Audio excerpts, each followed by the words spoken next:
Hello everyone, welcome to AWS Glue DataBrew video series. What if the great chef Gordon Ramsay spends 80% of his time in cleaning the dishes? We will lose a lot of good food and great recipes, isn't it? A day-to-day life of a data scientist or analyst in an organization is not any different. Who doesn't like to build some cool models that can make better business decisions? But the truth is, they spend 80% of their time in cleaning up the data and spend only 20% in building those models. I'm here to talk to you about a very interesting service, Glue DataBrew, that can make the lives of data analysts and data scientists a lot easier. This is Ramkumar Notat. I'm a senior solutions architect with AWS focusing on analytics services. This is part 4 of this video series. Here, we'll be focusing on feature engineering. In part 1 of this series, we looked at how DataBrew can be used for exploratory data analysis and data profiling. Part 2 covered various techniques used for data cleaning, and part 3 discussed about enriching the data sets by joins, pivots, and so on. DataBrew is a serverless no-code data preparation tool for data analysts and data scientists that help you to reduce the time you spend on your data cleanup so that you can spend a lot more time in building those exciting models. Just to give you a very high-level overview, with AWS Glue DataBrew, you can profile your data to understand the data quality, clean and normalize the data with 250 plus built-in functions without even writing a single line of code. It will also give you a data lineage on where the data came from and how it traversed through various stages and transformations. Users can actually then save these cleaning and normalization steps into a workflow called reciepe and apply them automatically to future incoming data, thereby operationalizing the data preparation pipeline. DataBrew is a fully managed serverless service so that customers do not have to configure, provision, or manage any compute resources. In this video, we will take a look at how easy feature engineering can be with AWS Glue DataBrew. In this session, we will drill down on data imputation, handling outliers, scaling, categorical mapping, and one-hot encoding. And we will also take a look at how do you save all these different steps as a receipe and use that or operationalize that in a Glue DataBrew job. Let's dive deep. Here I have logged into my AWS console and I've selected Glue DataBrew service. I've already created a dataset and a project, and I'm currently loading that project. The dataset that I'm using is census dataset, which is publicly available, but you can use any dataset of your choice depending on your use case to try out these techniques. If you want to know how you can connect to various data sources and create a project, please refer to part 1 of this video series. As a data scientist, for you to decide what all feature engineering techniques you want to apply on your data set, you first need to know what variables are there. What are the data types? Are they numeric or categorical? What is the distribution of data?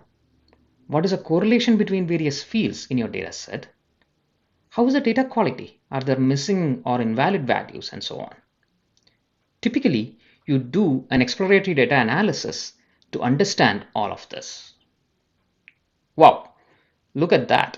We didn't even complete what all information we wanted to get. DataBrew was able to give all of that so that you can move forward with your feature engineering. Based on the initial insights that DataBrew provided, I could see that there are various columns which has missing values in it. For example, I could see that native country has 3% of data missing in it. So that is a column that I want to handle first. For that, I will go into the grid tab and select the native country column. If I click on this option missing, I will get the various options that I can choose from. Whether I want to remove the missing rows or fill with custom value or fill that with empty value or null, there are various options that I can choose from. So in this particular case, I will go ahead and select the option of remove missing rows. I'll select that and click apply. Now, the moment I apply a change, you could see that it gets recorded here. So that's where the recipe comes into picture. So any changes that I'm making on this data set is getting recorded here so that you can reuse this or edit it at a later point. Now we handled the missing values. The next one that I want to do is figuring out outliers. And I saw that the age column might have some outliers. So let me take a look. So here from the distribution, I see that there are some outliers. And I will go and select this column and click on outliers. And here you have various options where do you want to remove the outlier or replace outlier values or rescale the values, or do you just want to go ahead and flag them? So for this particular use case, I just want to flag the outlier so that I can take a decision at a later point whether I want to use that field in my model or not. So I will click on flag outliers, and here you get some options on whether you want to use 3 standard deviation for identifying the outliers, or do you want to modify that. So I'm going with 3 standard deviation, and right away you can see that based on what I've selected, this is one entry which is falling under that outlier category. But just to keep in mind, this is based on the sample data that we have brought in while loading the project, right? So once you save all these steps in the recipe and then execute this on the full data set, that's when you will have the complete information or transformation done on the whole data set. And here, if you look at this one, you can see that you can either select true or false, or you can choose yes, no, or one or zero options, right? So I'm going with true or false, and I will go and apply that change. All right, so that got applied. The next one is on scaling. So I have a column called final weight. So I see that column here, and it's a numeric value, and I want to make sure that I'm doing some scaling on that. So let's look at what options do we have there. You have min-max normalization. If you want to scale between specified values, you can go ahead and do that, or mean normalization, or z-score normalization or standardization, or for that matter, if you want to go ahead and bin the data into various bins, you can do that as well.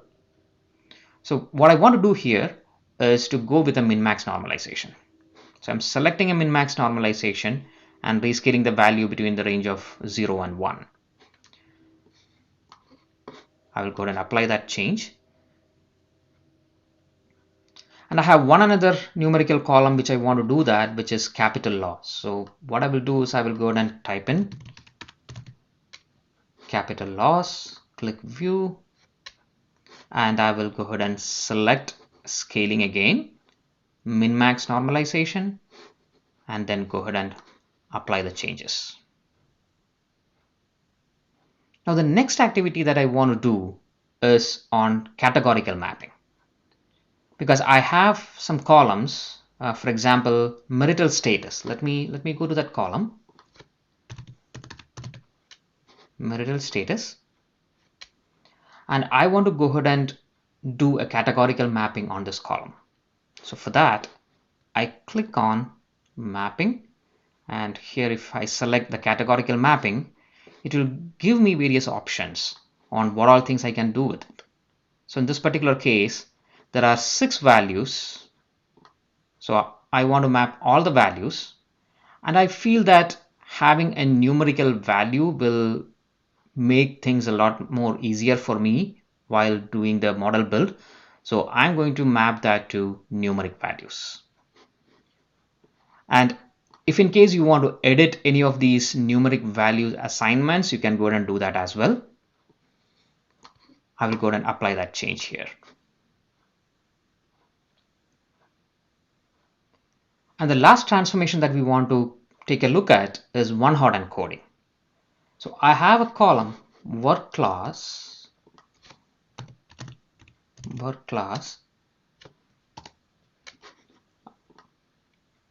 I will go to the work class column and I will select one-hot encoding because I want to have that one-hot encoding done on the various categories that are there in that work class column so that I can effectively make use of that columns in my model build. So here you can see that there are 7 values and a recommendation that if it is more than 200 columns, it's not a recommended option to go ahead and do one-hot encoding. Here it seems to be pretty much reasonable. We have 7 values out there, so it is going to add 7 columns. So I will go ahead and click apply, which will go ahead and add a column for each one of the unique entries that are listed there. For example, federal government, local government, private, for each one of that, a new column got added. Now, assuming that I'm done with all the changes that I want to do, the next step that I have at hand is publishing this recipe and saving this so that I can reuse this on the whole dataset as well as any new datasets that are coming in. So I will go ahead and click publish, and this is going to be the initial version, and I will click on publish. Once you go to recipes, you can see that the recipe is created. The next step is about bringing both dataset and recipes together in a job, because that's where you create a job and apply the transformations, which is nothing but the recipe, onto the dataset that we have created. So let's go ahead and do that. If you click on job, create job, census data prep job, and in the dataset, I'll go ahead and select the census dataset and the recipe we just created. Now, if you have multiple versions of recipe, what you can do is you can choose to run a specific version on a given dataset. You may have version 1 and 2 sitting out there, and for one of the datasets you may want to apply version 1 recipe, whereas for rest of the datasets you may want to apply version 2. You can very well go ahead and do that. But in this particular case, we just have one version, and that's what I'm going to apply on this dataset. And for the output, there are various options that you can choose from. You can either land the data onto S3 or Redshift or other JDBC targets. There are a bunch of them that you can choose from. And in this particular case, I'm going with S3 as option. So I will select this particular S3 bucket and this as my output folder. I will select the permission, use the same role that we have created from the previous step, create and run the job. Now this may take a minute or so to execute, again depending on the dataset size and all the transformations that you are doing. But you can see that you have an output here, and this is the job run ID. You have the status that's available. And if you click on the output, you will see where the data is going to, the destination of your job output. You can also go into the data lineage to get an idea from where the data is coming in, what transformation or recipe that you are using, and what is the job that is transforming that, and where the data is getting landed. So you will get all of that information as well. Looks like the job is complete. Now let's take a look at what we learned so far. We started with imputation on how to deal with missing values. Then we flagged outliers. We did scaling on some of the numeric variables. Then we did categorical mapping and one-hot encoding. We also looked at how we can save these steps as recipes and operationalize them in a Glue DataBrew job. Thank you for watching. Please stay tuned for more videos in this channel.